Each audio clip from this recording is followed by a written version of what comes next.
Hello दोस्तों, स्वागत है आप सभी का आपके अपने YouTube channel target study with Ajay पर। आज की वीडियो में दोस्तों हम बात करने वाले हैं पर्यावरण से संबंधित महत्वपूर्ण सम्मेलन एवं प्रोटोकॉल के विषय में। दोस्तों, ये जो वीडियो है ये यूपी टेट, सी टेट और एस टेट तथा वन रक्षक और यूपी ट्रिपल एस सी के दृष्टिकोण से बहुत महत्वपूर्ण है। तो आइए दोस्तों वीडियो को शुरू करते हैं। बाय वन करके दोस्तों हम जो ये सम्मेलन हुए हैं इनकी स्थापना और इनके जो हेडक्वार्टर हैं उसके विषय में हम आपको जो संपूर्ण जानकारी वो देंगी। तो सबसे पहले शुरू करते हैं हम WWF world wild life fund. हाँ जी, इसकी जो एग्ज़ाम में फुल फॉर्म भी पूछ लेते हैं कि WWF की फुल फॉर्म क्या है। 2011 का जो यूपी टेट का एग्ज़ाम हुआ था उसमें इसकी फुल फॉर्म पूछी गई थी WWF की।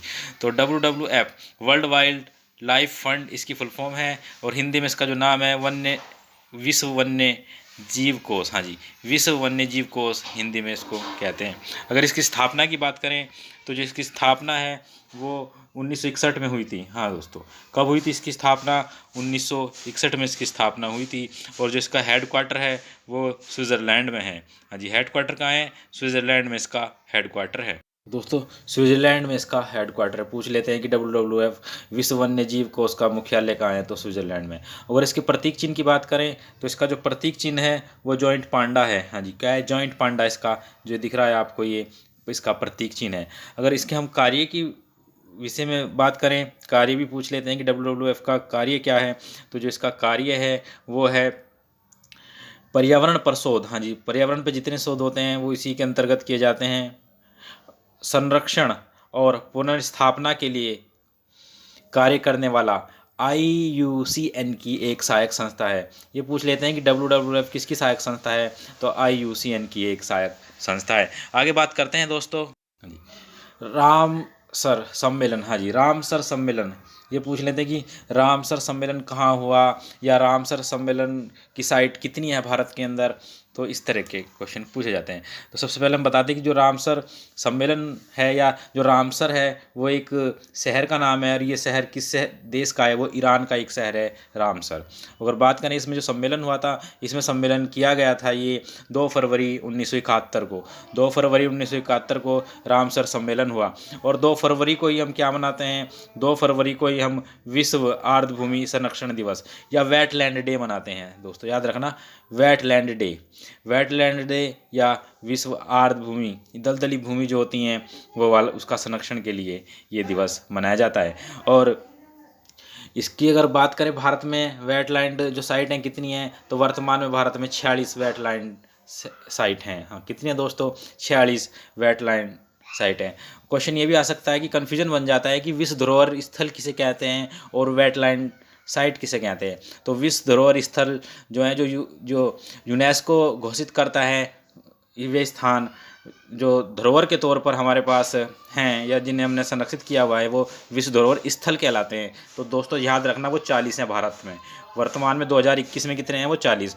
और अगर हम रामसर साइट की बात करें तो वो 46 हैं। इसमें बिल्कुल भी हमें कंफ्यूज नहीं होना है।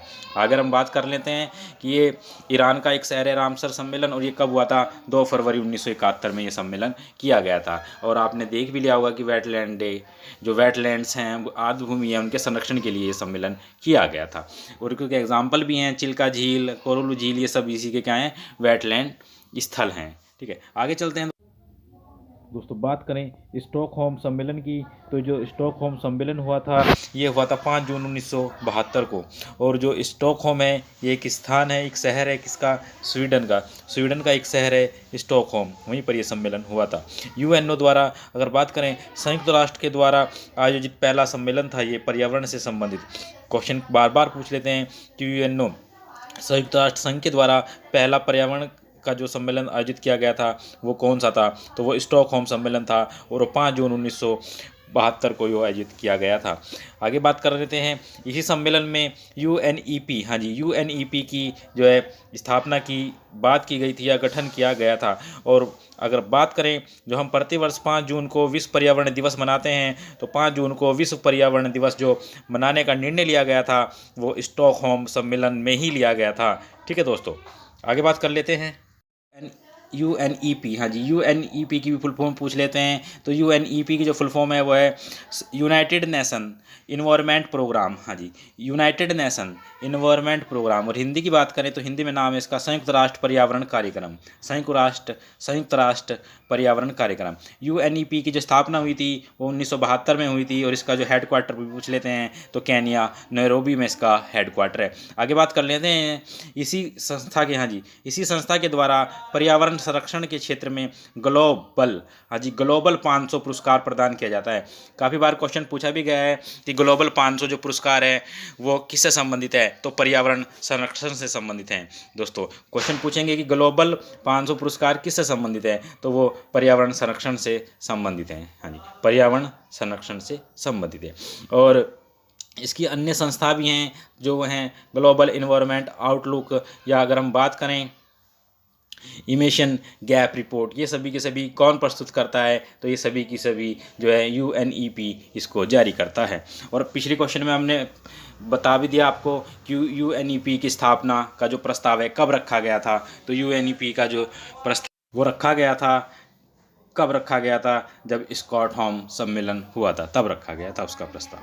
तो UNEP के बारे में हमने आपको विस्तार से बताया। मॉन्ट्रियल प्रोटोकॉल, हाँ जी, ये भी काफ़ी बार परीक्षा में पूछा जाता है कि जो मॉन्ट्रियल प्रोटोकॉल है या समझौता है वो किससे संबंधित है। तो इसकी स्थापना की बात करें तो 1987 में कनाडा में इसका जो है स्थापना की गई थी। और ये किस लिए संबंधित है, तो ओजोन संरक्षण की दिशा में पहला बाध्य समझौता था, हाँ जी। और ओजोन में जो छिद्र का पता लगाया था वो कब लगाया था, वो 1985 में छिद्र का पता लगा था, ओजोन में छिद्र का, हाँ जी। तो इसी के संरक्षण के लिए 1987 में कनाडा में एक सम्मेलन या प्रोटोकॉल हुआ जिसे मॉन्ट्रियल प्रोटोकॉल कहते हैं। CFC, हाँ जी, क्लोरोफ्लोरोकार्बन के उत्पादन को कम करना, हाँ जी, इसका जो मुख्य लक्ष्य था CFC क्लोरोफ्लोरोकार्बन जो फ्रिज में मिलती है या फिर जितने भी शीतलक होते हैं उसमें CFC पाई जाती थी।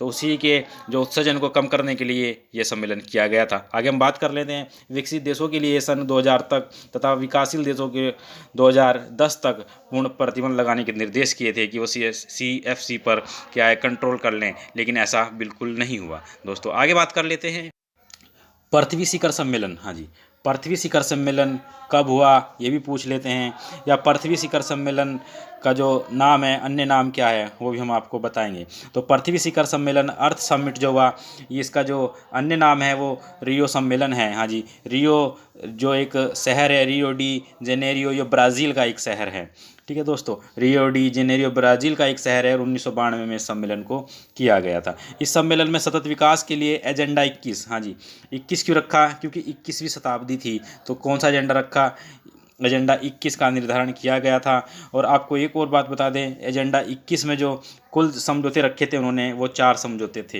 हाँ जी। 21वीं सदी में ये हो रहा था और इसको जो एजेंडा 21 इसीलिए नाम रखा गया। और इसका जो एजेंडा 21 का मतलब है कि एजेंडा 21 किस लिए रखा, तो सतत विकास का इसका एक उद्देश्य पूर्ण करने के लिए रखा गया था एजेंडा 21।